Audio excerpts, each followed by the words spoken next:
What's up with it? What's up with it? I'm trying to break this little topic off into so many sections because I don't want it to get dry and boring because it can it's kind of boring explaining it. You know what I'm saying? So listen, where we're at is thctrust.org. We're talking about discharging mortgages and we're moving on. I think this is going to be probably about the third video. We're still on this topic. Membership is $32 a month, and then there's always free membership. But to access the part of the website under advanced topics that you see here that we're discussing today, mortgages, you have to have that membership to get access here. So listen, in the last video, I clicked on this document. We were talking about working our way backwards, right? You see, I'm just trying to think while I do this if there's anything else that needs to be said here. Where's the document? Discharge of mortgage document, right? So I would say for a large amount of people, I don't know till I get feedback. When you go record this document or cause this document to be recorded or mail this document, if the document is in proper form of what they generally expect to see in your county, which you can know by researching, it might be called a discharge, release of mortgage, release of lien, satisfaction. You know, if it's in the expected form, usually, because some people may say, well, only the lender can record this, only the trustee can record this. Read closely and figure out if that's true. And we're also going to address some of that in our administrative procedure. Sometimes they say the successor. Who is the successor? So you have to look up these different words. In this particular, we didn't even give titles. You know what I'm saying? I thought maybe put successor down there. So, but the point I'm making is we working our way backwards because you can go record this document tomorrow, right? And by the way, you can, if you're not good at drafting your own instruments, you can go to US legal forms. You can look at Scribd, see what kind of templates are out there. I have basic templates on my website, but all these things have to be adjusted to make sense based off of how they do business where you're at locally. This particular instrument is on legal size paper. Usually a discharge of mortgage or satisfaction instrument or release won't be on legal size paper, but for whatever reason, this template was being developed for usage in Pennsylvania, and everything that they needed to see on there just required it, to be longer. And I like to keep everything on one sheet. So anyway, working our way backwards. So say for an example, you've done the research in your county, and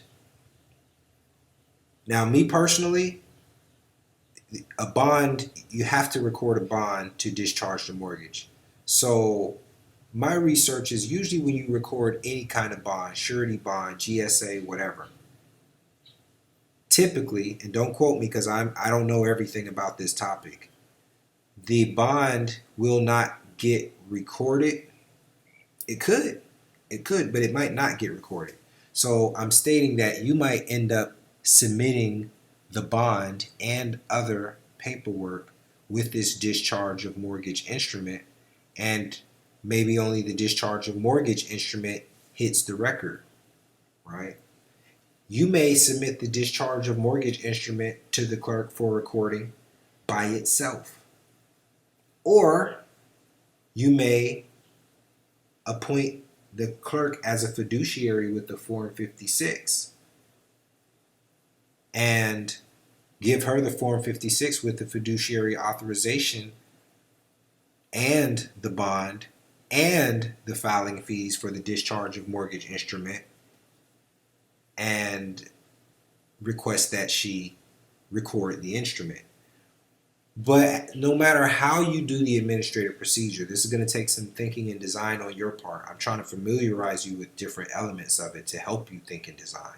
And then you have to do your local research. But no matter how you do it, what I found is the discharge occurs when the satisfaction instrument is received by the clerk, which causes her to, of course, make an entry in the margin of the cross-reference security deed or deed of trust or mortgage or what have you.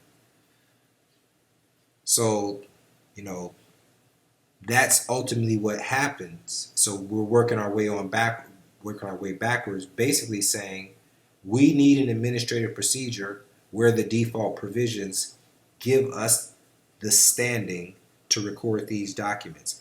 And maybe we already have it. Maybe some of us have already perfected it. And as I said, you can go here and record these documents tomorrow, but are you comfortable doing that? You know, are you worried or scared that you're going to get in some type of trouble? I can't give you the answers to that. That depends on how solid and how firm you are. Can you stand on your square?